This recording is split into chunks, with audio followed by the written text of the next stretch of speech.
Small question before the plane goes, Mr. Davidson. All right, make it snappy. What effect does the new law allowing G-men to carry guns have on your plans for the department?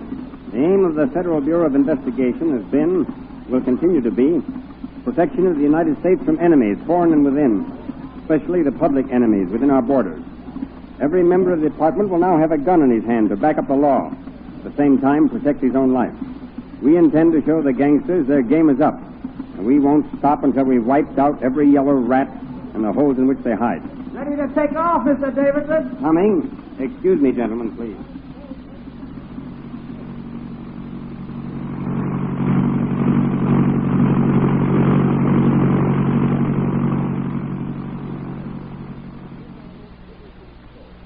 Today's radio play, Right Guy, is based on the most interesting story taken from the pages of next Sunday's issue of the American Weekly, the magazine distributed with all Hearst Sunday newspapers from coast to coast.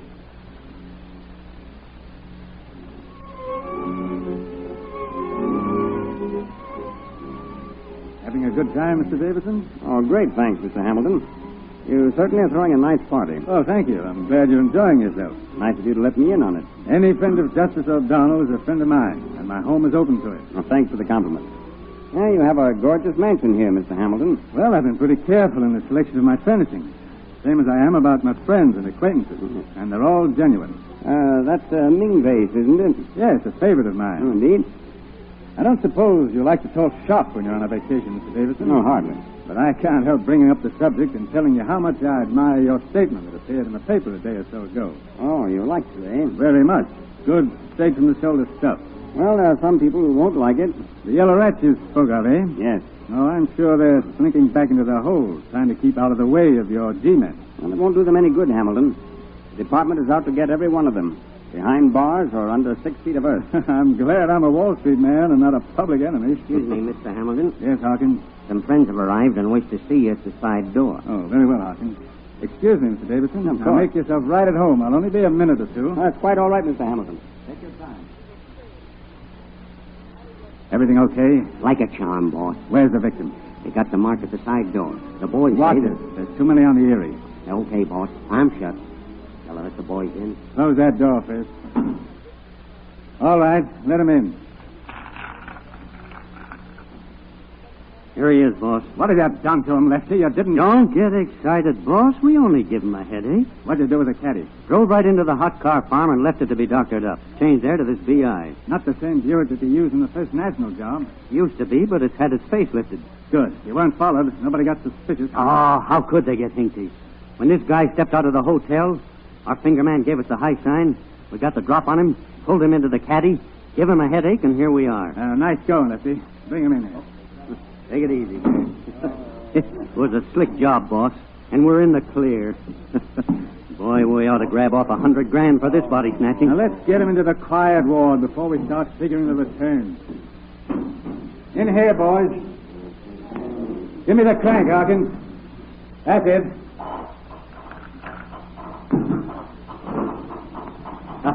I sure got to hand it to you, boss.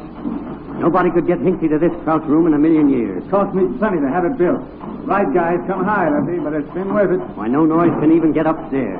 Your visitors can yell their heads off and not be heard. Or we can blow their heads off and not be heard. Don't forget that. I blow wise, boss. My tape is squeezed down. Now, boys, take our friend down the steps. And take him easy.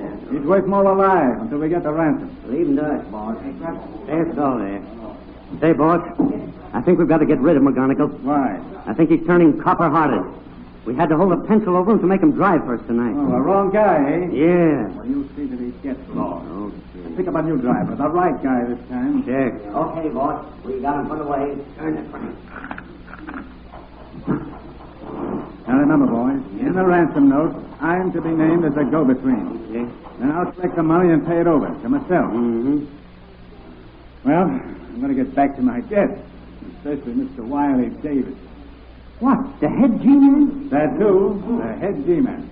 I left him upstairs looking over the interior decorations. I'll let you boys in. Oh, Primus, ain't you the cool one? Pulling a snatch right under the nose of Mr. Whiskers. I couldn't have had a better out of a transit myself. Well, come on, come along. Yeah. Now, Now, you boys lie low. I'll take care of our friend down there. Right. Hawkins, see that the boys have a drink before they go. Okay, boss.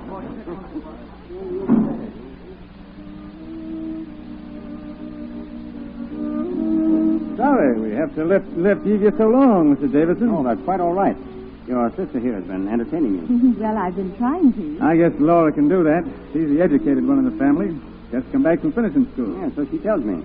Excuse me, Mr. Hamilton. Mr. Davidson is wanted on the phone. Oh, I took the liberty of leaving your number at my office. Why, that's fine. Glad you did. Hawkins, you can plug the phone in there. This way, Mr. Davidson. Excuse me, Miss Hamilton, please. Certainly. Harold, you certainly have met a lot of people while I've been away. Here you are, sir. No, thanks. No. Hello? He has? When? Calling all the agents in this area. I'll be right there. And I think you'll be surprised, Laura, when you see... Excuse me, Hamilton. Oh, no bad news, I hope, Davidson. I'm afraid I'll have to say goodnight. J. Cornelius Vanderpyle has been kidnapped. No. Yes, we just got a flash. How was it discovered, Davidson? Well, a hood by the name of McGonigal was heard shooting off his mouth about a prospective snatch. 2 hours later, Vanderpyle was called out of his hotel, and he hasn't been seen since. I'd like to see you find him, Mr. Davidson. So would I. We'll find him. You can bank on that.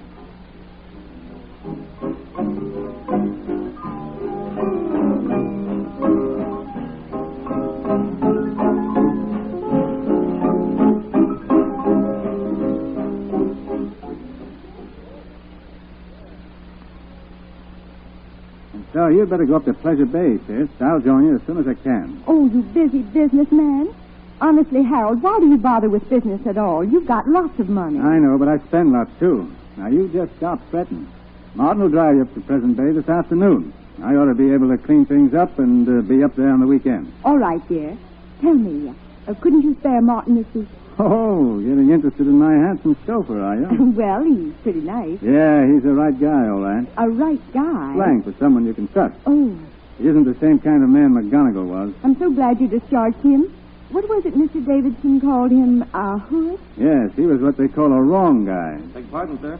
The car is ready. Very well, Martin. Off you go, sis. Have a nice time. Be a good girl till I get there. I will. Goodbye, Harold. Goodbye, sis. My bags are in the hall, Bill. Martin. Very good, Miss Hamilton. Little devil.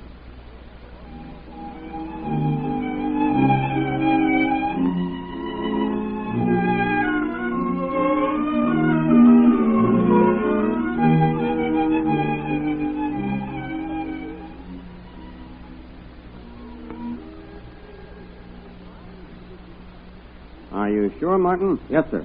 Hamilton is mixed up in it. More than just being a go-between. Well, how do you know?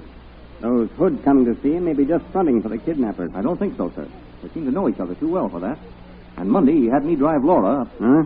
I mean, Miss Hamilton. Oh. Up to Pleasure Bay. Something's going to happen at the mansion, and he doesn't want her around. And tomorrow night's the deadline for the ransom. Yes. Where do you suppose the hideout is? I haven't been able to find out, sir.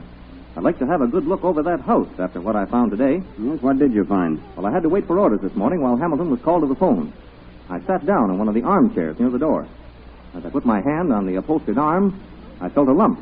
And you found? An automatic, placed in a cleverly hidden pocket, fixed so that it would be under Hamilton's right hand if he sat in that chair and someone told him to keep his hands on the outside of its arms. Say, With a thumb and finger, Hamilton could have that gun out and shooting. where's Hamilton now? I don't know. Said he'd be back about midnight. I came straight here. Martin, I thought you were crazy when you asked me to assign you to trail Hamilton.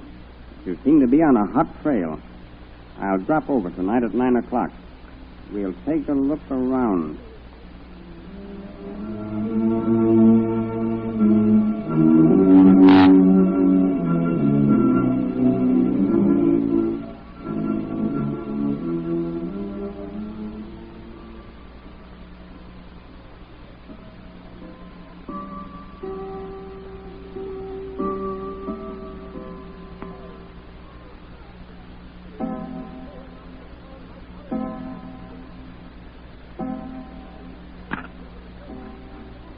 Come on in. Is Hamilton home?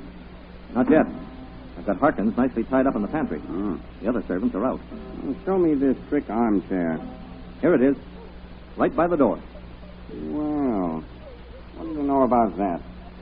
We'd better just remove the hidden toy, don't you think? Right. Now, let's have a look around. That's a beautiful vase over there, isn't it? You know, Hamilton was telling me that... But he wasn't telling you. There's another gun in that vase. Hey, what is he running, a fancy arsenal? And I found a Tommy gun under that big divan near the window. No. They must intend to turn it into a fort if they get cornered. I'll say. What's the layout of this place?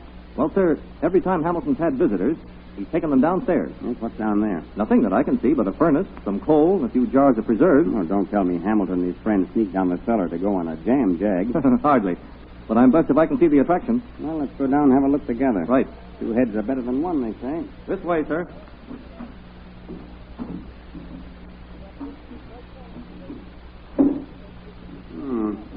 Nothing illegal looking here, is there? Not that I saw. Yeah, I guess we might turn that coal over, though. Right. Hey, Huh? look here, sir. Yeah, what is it? What's this crank hanging up on this nail? Oh, probably some old-fashioned phonograph crank. It's just junk. If we're over in that corner with the trash, I'd say so too, sir. But why is it all by itself and carefully hung on a nail? Hey, you may have struck something. Look sharply for the hole it fits.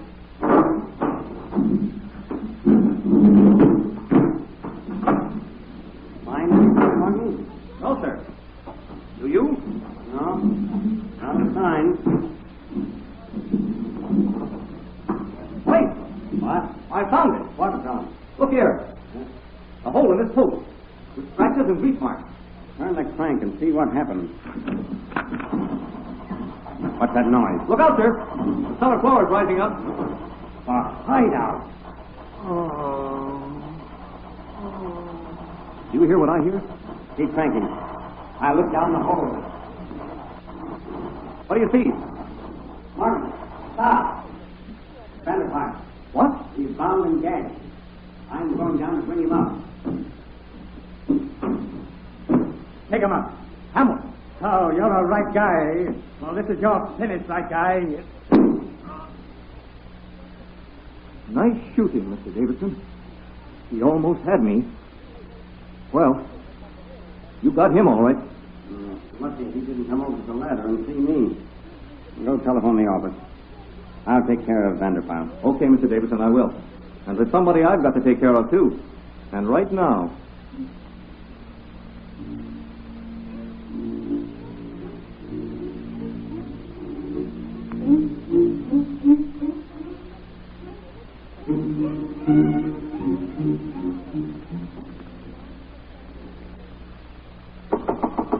Who is it? Federal agent. Open the door. Just a minute. Oh, Bill, you fool. You said it was a federal agent. And so I am. Here's my badge. Why, you are. What do you want with me?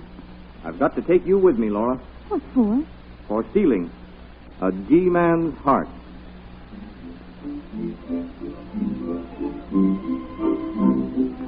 Be sure to read the interesting details of what a sharp-eyed G-man found in an apparently respectable mansion when the story appears in next Sunday's issue of the American Weekly, the magazine distributed with all Hearst Sunday newspapers from coast to coast. It will be found under the title, In the Dungeons of Rhode Island's Murder Mansion. This is Wentworth announcing and turning the microphone over to your own announcer.